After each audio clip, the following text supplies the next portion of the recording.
सास तो ठंड में मारेगी। संडे की सुबह ऑफिस में काम करने वाले लोगों के लिए जन्नत से कम तो बिल्कुल नहीं होती। पैर पर पैर चढ़ाए सोफे पर बैठा करण न्यूज़ देख रहा था और दुनिया का हाल समाचार जान रहा था। बताओ प्रीति, प्याज के दाम 120 रुपये से 50 रुपये हो गए और यहाँ मुझे खबर ही नहीं लगी। एक मिनट, तुम तो अभी भी मुझे 120 रुपये करके ही लेती हो ना प्याज के। वाह देवी जी वाह, 8-10 घंटे ऑफिस में काम करने के बाद भी जितना मैं नहीं कमा रहा हूँ उतना तो तुम बचा ले रही हो। इसे कहते हैं असली हेरा फेरी। वैसे हेरा फेरी 3 आने वाली है। कोई न्यूज़ आई क्या उसकी? देखो ना ज़रा। यहाँ घर का बड़ा बेटा अपनी बीवी के साथ न्यूज़ पर डिस्कशन कर रहा था तो छोटा बेटा प्रेम कमरे में सुपर मारियो खेल रहा था।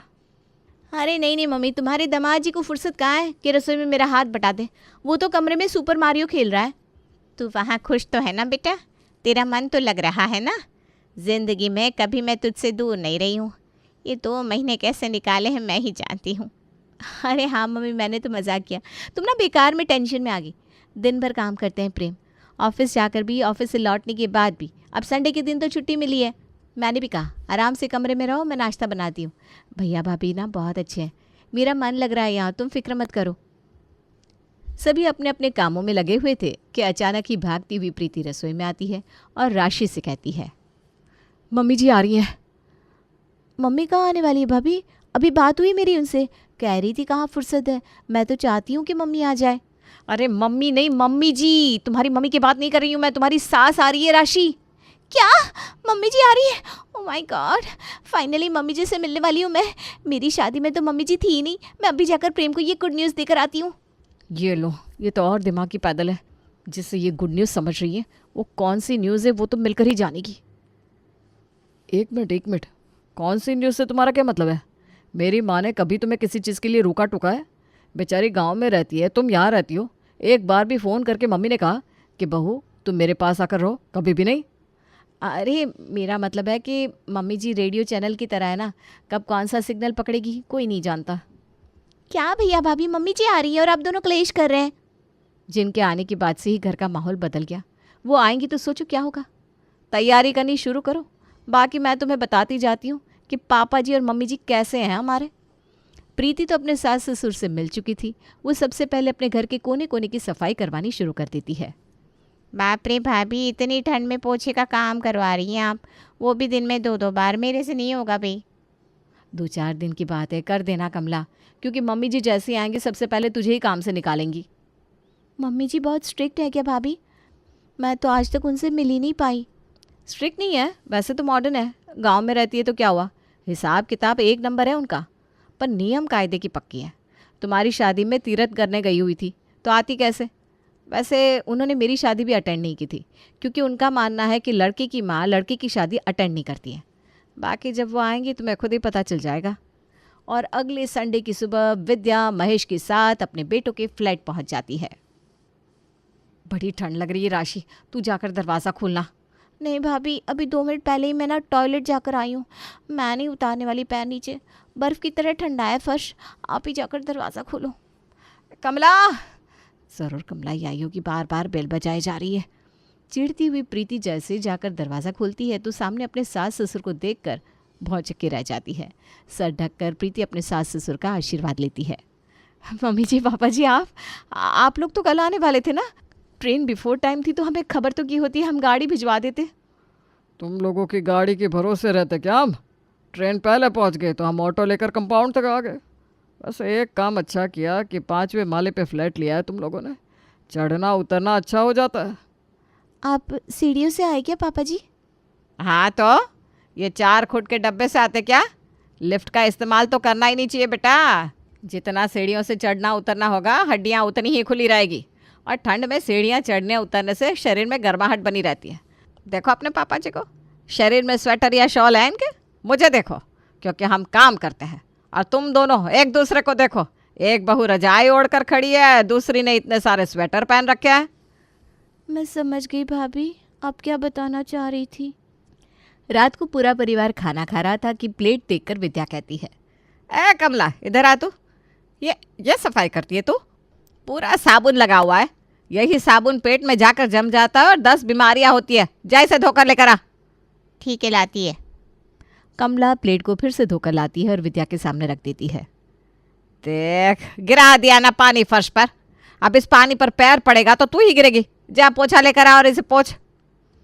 भाभी ठीक ही कह रही थी कमला, अब ज़्यादा दिन नहीं टिकने वाली। अपने सास ससुर के साथ प्रीति और राशि की रात तो अच्छी गुजर जाती है। अगली सुबह 4:30 बजते बजते हॉल से दहाड़ने की आवाज़ें आने लगती है, जिसे सुनकर भागते हुए प्रेम और करण बाहर आते हैं। अरे क्या हो गया भाई, योगा कर रहे हैं हम लोग, सिंहासन कहते हैं इसे। एक न्यूज़ पढ़ी थी कि एक शेर जंगल से भाग आया। मुझे तो लगा कि वो हमारे हॉल में ही घुस आया है। सुबह के 4:30 बजे आप योगा कर रहे पापा जी, और वो भी खाली बदन। इतनी ठंड में आपको ठंड लग जाएगी पापा। हमें कोई ठंड वंड नहीं लगती बेटा, ठंड तो बस सोच में होती है। इंसान के शरीर को वृक्ष की तरह होना चाहिए। जैसे एक पेड़ सारे मौसम झेलता है, वैसे ही शरीर को सभी मौसम का अनुभव करना चाहिए। अभी तो हम जाकर ठंडे पानी से नहा कर आएंगे। और सभी के सामने सवेरे सवेरे महेश ठंडे पानी से नहा कर आता है और उसके बाद जाती है विद्या। पर विद्या के वक्त अपनी आदत से मजबूर गलती से प्रीति गीज़र ऑन कर देती है। जैसे ही नल से गर्म पानी आता है, विद्या चीखते हुए बाहर आती है। बाप रे बाप, नल से गर्म पानी कैसे आ रहा है बहू? ठंड के मौसम में गर्म पानी, यही तो होता है शरद गम का कारण। वो मम्मी जी क्या है ना, बाथरूम में गीज़र लगा हुआ है ताकि ठंड में ठंडे पानी से नहाकर कोई बीमार ना पड़ जाए। तुम लोग इस गीज़र के पानी से नहाते हो? अरे असली बीमारी की जड़ तो यही है। बंद करो इसे पहले। मैं तो ठंडे पानी से नहाती हूँ और उसी से नहाऊंगी, और तुम सब भी अब से ठंडे पानी से ही नहाओगे। विद्या ठंडे पानी से नहाकर आ जाती है और एक एक कर अपने बेटे और बहू को भी ठंडे पानी से नहाने को कहती है। पर इतनी ठंड में ठंडे पानी से नहाए कौन? आप इतनी ठंड में ठंडे पानी से नहाकर कैसे आई भाभी? मुझे तो हिम्मत ही नहीं हो रही। अंदर जाकर गीज़र ऑन कर ले। कौन सा मम्मी जी देखने आ रही हैं? जा जा जा जा, बिंदास गर्म पानी से नहा कर आ। शाम की चाय के लिए सभी एक साथ बैठे हुए थे और कमला आराम से पोछा लगा रही थी। अरे कमला, कितनी बार कहा है तुझे, जब भी पोछा लगाए पंखा चालू कर दिया कर। इतनी ठंड पड़ रही है माँ जी, बस लोगों का जमना बाकी है और आप पंखा चलाने की बात करती है। बहस करवा लो बस इन लोगों से, फिर फर्श गीला रह जाएगा। बहुएं रसोई से हॉल तक आएगी तो उनके चप्पलों के निशान नहीं हो जाएंगे क्या? चालू कर पंखा। पंखे के नीचे बैठा पूरा परिवार कांपते हुए चाय पी रहा था कि विद्या की नज़र प्रेम के हाथों पर पड़ती है। ये तेरे हाथ पर दाने कैसे? मच्छर काट गया होगा मम्मी, या मच्छर बहुत है। गर्म पानी से नहाने का नतीजा है। ठंडे शरीर पर गर्म पानी डालोगे तो ये चीज़ तो होगी ही। तुम लोगों को क्या लगता है कि बाथरूम के अंदर जाकर गर्म पानी से नहा कर आ जाओगे और मुझे पता नहीं चलेगा? तू जब बाथरूम से नहा कर निकली थी ना बहू, तो बाथरूम में गर्माहट थी, तभी मैं समझ गई कि गीज़र चालू करते हो तुम सब। अगली सुबह ही इलेक्ट्रिशियन को बुलाकर विद्या बाथरूम से गीज़र हटवा देती है। दिल्ली की ठंड, बाहर इतना कोहरा है कि इंसान अपना हाथ भी नहीं देख पा रहा है, और मम्मी ने गीज़र हटवा दिया। ठंडे पानी से सुबह 5 बजे कैसे नहाऊं मैं राशि? दोपहर को मम्मी जी एक बार छत पर राउंड लगाने जाती है, मैं तो उसी वक्त गैस पर पानी गर्म करके नहा लेती हूँ। पर आप तो उस वक्त ऑफिस में रहते हैं, एक ही ऑप्शन बचता है, बिना नहाए चले जाओ। बस बाल में ना पानी के 2-4 छींटे मार लीजिएगा, मम्मी को पता नहीं चलेगा। यहाँ प्रेम बिना नहाए ऑफिस जा रहा था तो करण भी अपने शरीर की बदबू छुपाने परफ्यूम लगाकर ऑफिस जा रहा था। बहू ज़रा पानी पकड़ा तो। लाई मम्मी जी। इधर आ बहू, ज़रा पास आकर बैठ, कुछ बात करनी है तुझसे। दिन भर तो तुम दोनों यहाँ वहाँ कामों में लगी रहती है, मन तन की बात ही नहीं कर पाती मैं। अरे बोलिए ना मम्मी जी, क्या बात हो गई? यहीं तो है हम। बेटा मुझे ना एक घड़ा चाहिए, मिट्टी का। घड़ा यानी कि मटकी? हाँ मम्मी जी मिल जाएगी ना, मैंने फ़ोन करके लाने को कह देती हूँ, ये रात को आते वक्त लेते आएंगी। अपनी सास की बात सुनकर दोनों बहुएं रसोई में रात के खाने की तैयारी करने में लग जाती हैं। एक हीटर की ज़रूरत किचन में भी है भाभी, वरना ठंडे पानी से आटा लगाना बाप रे बाप बड़ा मुश्किल होता जा रहा है। वैसे आपको क्या लगता है मम्मी जी ने मटकी क्यों मंगाई होगी? मैं तो बड़ी खुश हो गई इस बात को सुनकर। ज़रूर कोई पूजा पाठ का काम होगा। अपने काम में लगी रहेंगी मम्मी जी तो ये ठंडे पानी का जो ड्रामा है ना वो भी ख़त्म हो जाएगा। पर बेचारी प्रीति को कहाँ पता था कि ड्रामा तो अभी अभी शुरू हुआ है। करण जैसे ही मटकी लेकर आता है, अपनी उंगलियों से एक सोने की अंगूठी और एक चांदी का छल्ला उतारकर विद्या उस मटके में डालकर उसमें पानी भर देती है। आज से हम सब इसी घड़े का पानी पियेंगे। ये कैसा मजाक करिए मम्मी, ठंड के मौसम में घड़े का पानी? अच्छी बात है, तो तुम लोगों को पचती नहीं। फ्रिज का पानी पीने में कोई आपत्ति नहीं है, फ्रिज में रखा खाना खाने में कोई आपत्ति नहीं है, पर घड़े का पानी पीने से बर्फ की तरह जम जाओगे सब। अरे सोना और चांदी डाला है मैंने पानी में, शरीर में तंदुरुस्ती बनी रहेगी इससे।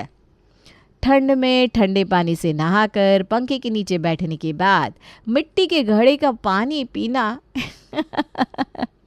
इससे ज़्यादा ज्यादती किसी पर क्या ही हो सकती थी कि इस ज्यादती को बढ़ाने के लिए आज महेश अपनी बहुओं से कहता है, मैं तुम लोगों से ज़्यादा कुछ नहीं कहना चाहता बच्चों, पर बुरा ना मानो तो कुछ कहता हूँ। अब बिल्कुल कहिए पापा, आप हमारे गार्डियन हैं, आप हमें नहीं समझाएंगे तो हमें कौन समझाएगा? कोई गलती हो गई है क्या? नहीं, मतलब तुम दोनों तो बाहर जाकर आते हो तो एक स्वेटर पहनना समझ में आता है, पर बहुओं का मुझे समझ में नहीं आता। दिन भर तुम दोनों घर पर रहती हो, उसके बाद दो दो ऊनी स्वेटर। यह जर्जर शरीर क्यों हो रखा है तुम दोनों का? डाइटिंग से पापा जी, और जर्जर शरीर नहीं है, हमने शरीर मेंटेन रखा है। कमज़ोरी कहते हैं बेटा इसे। अभी ले आओ 80 किलो का सिलेंडर, तुम्हारी सास उठाकर दिखा देगी, पर तुम दोनों मिलकर भी नहीं उठा पाओगे। ऐसा क्यों? सीधा स्वेटर पहनने से क्या होता है पता है? शरीर का खून सूख जाता है। क्या मतलब? कुछ भी ऐसा कुछ नहीं होता पापा जी, और ऐसा होता तो हम अपने दुश्मन देश के लोगों को स्वेटर ही गिफ्ट कर देते ताकि खून की कमी से वो सब मर जाए। बस सामने से ज़बान दराजी हो जाए, इसलिए मैं मुंह बंद करके बैठा था। दुश्मन नहीं हूँ मैं, तुम लोगों का बाप हूँ। बिल्कुल सही कह रही है, स्वेटर शरीर का खून चूस लेता है, इसलिए स्वेटर पहनना ही नहीं चाहिए। आज से राशि और प्रीति तुम दोनों ये 10-10 स्वेटर पहनना बंद कर दो। अरे पर मम्मी जी इतनी ठंड और स्वेटर भी पहनने ना मिले। दुख तो था, पर एक शांति थी कि रात में 5 घंटे कमरे में हीटर ऑन किया जा सकता था। अपने कमरे में आराम से हीटर के सामने बैठी प्रीति अपने हाथ सेक रही थी कि अचानक से विद्या उनके सामने कमरे में आ जाती है। मेरी जान लेकर मानोगे क्या तुम सब? हैं? इस बीमारी की जड़ को कलेजे से लगाकर बैठी हो तुम बहू। ठंडी इतनी है मम्मी जी, और आपने स्वेटर पहनने से भी मना कर दिया। ठंड निकलते निकलते मैं ना निकल जाओ, इसलिए हीटर के सामने हाथ ताप रही हूँ। पढ़ी लिखी होकर ऐसी नादानी की उम्मीद मुझे तुमसे नहीं थी बहू। हीटर चालू करके कमरा बंद करके बैठ गई। कितनी जानलेवा गैस छोड़ता है ये हीटर पता है? कहीं कमरे में शॉर्ट सर्किट हो गई तो? ये कहती हुई विद्या अपने दोनों बेटों के कमरे से हीटर उठाकर ले जाती है। इतनी ठंड में अब बेचारों की रात कैसे गुजरी होगी ये तो आप समझ ही सकते हैं। पर इसके बाद भी सुबह सुबह राशि बिना स्वेटर के स्लीवलेस ब्लाउज में अपने कमरे से बाहर आती है। तू ऐसे बल खाती हुई कैसे घूम रही है राशि? तुझे ठंड नहीं लग रही है क्या? कहीं तुझे वो रामबाण टोटका तो नहीं मिल गया जो मम्मी जी के पास है? मुझे मिल गया है ये वार्मर क्रीम जो हमारी कटरीना इस्तेमाल करती है।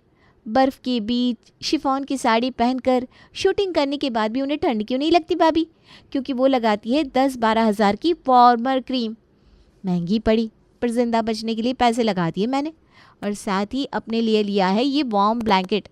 दिखने में तो पतली सी चादर लगेगी, पर इस चादर के अंदर होगा इलेक्ट्रिक वायर जो आपके बिस्तर को इतना गर्म कर देगा मानो कि आप रेगिस्तान में सो रही हो।